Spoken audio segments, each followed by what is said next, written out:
இன்றைக்கு அப்படிதான் தொடக்க நிலையில் இருக்கும்.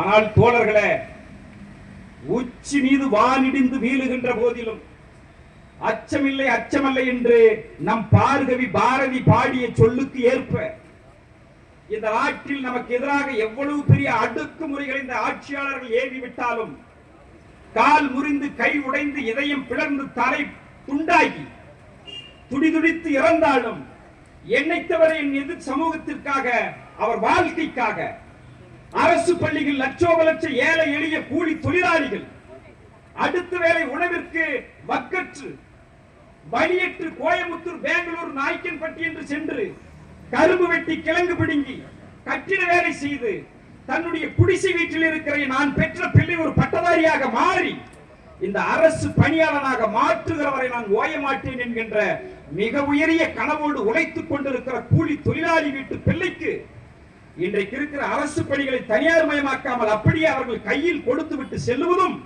இந்த பந்தலில் இருக்கிற நம்முடைய அடிப்படை தார்மீக நன்றி உணர்வு மிக்க கடமை என்பதை நாம் உணர்ந்து கொள்ள வேண்டும்.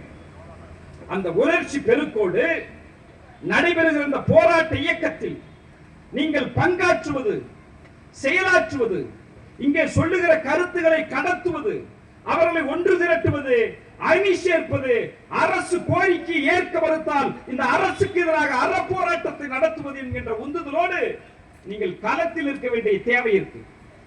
அப்படிப்பட்ட தேவையை நிச்சயம் ஜாக்டோ ஜியோ செய்து முடிக்கும். அந்த நம்பிக்கையோடு நீங்கள் எழுச்சிமிக்க தோழர்களை காலத்தில் 100% பங்கேற்க வேண்டிய தேவையும் அவசியம் இருக்கிறது. வருகிற 27ஆம் தேதி தமிழ்நாடு முழுவதும் மாவட்ட தலைநகரங்களில் ஜாக்டோ ஜியோ காலவரையற்ற வேலை நிறுத்த ஆயத்த மாநாட்டை நடத்துகிறது. அந்த மாநாடு அரங்கு கூட்டமாக நடத்தாமல் பெரும் பொதுக்கூட்டமாக நடத்துகிற அளவுக்கு அலை கடலென ஆர்ப்பரித்த அரசூழியர்களும் ஆசிரியர்களும் அந்த இயக்க நடவடிக்கைக்கு வர வேண்டும்.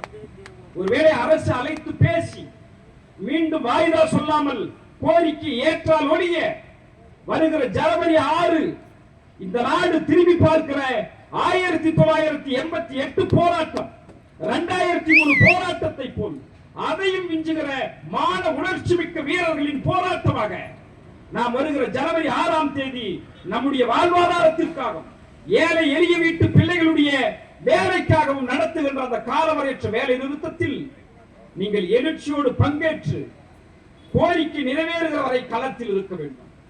அதுதான் ஜாக்டோ ஜியோவின் உறுப்பினர்களுடைய தார்மீக கடமை என்பதை உணர்ந்து செயலாற்றினால் நிச்சயமாக இந்த ஆட்சியாளர்கள் கரங்களில் இருந்து நமக்கான உரிமையை தட்டி பறிக்கின்ற வலுவும் சக்தியும் நமக்கு கிடைக்கும்.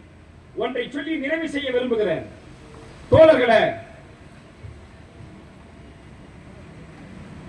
ஆணோ பெண்ணோ